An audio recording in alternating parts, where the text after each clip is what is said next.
Hinubog kita ayon sa aking wangis.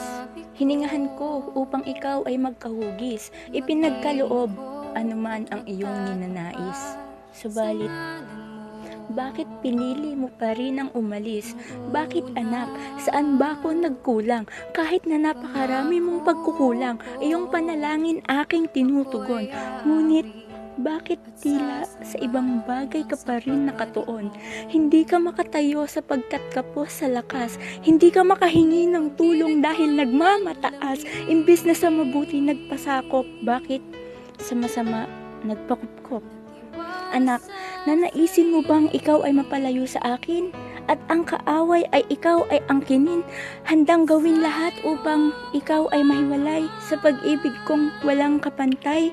Ngunit anak, alam mo ba na magwawakas din ang lungkot? Maglalaho din ang takot kapag ako ang pinili mo. Ang mundo mong magulo, magbabago. Ang wasak mong puso ay mabubuo. Isang araw, dumating na ang panahon. Tinawag ka na ng pagkakataon dahil hindi ka na makaahon. Tumawag ka na sa akin dahil sa bigat ng iyong pinagdadaanan. Tinalikuran mo na ang mapapait na nakaraan. Hinarap mo na ang kasalukuyan. Lumuhod ka na sa aking paanan.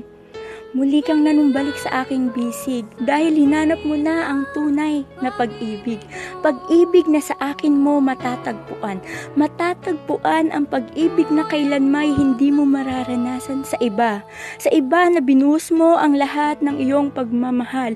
Pagmamahal na hindi mo binuhos sa akin. Sa akin na lagi kang binabantayan at sa iyo'y umaalalay. Umaalalay sa bawat hakbang mo, anak.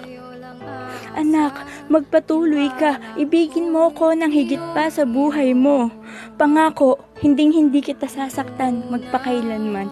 Magpakailanman ikay aking gagabayan. Gagabayan kita kahit saan ka man magtungo, anak. Anak, nandito lang ako. Ako na ang lalaban ng mga laban mo.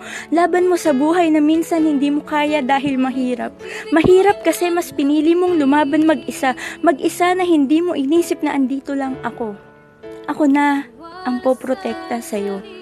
Ito ay laban ko.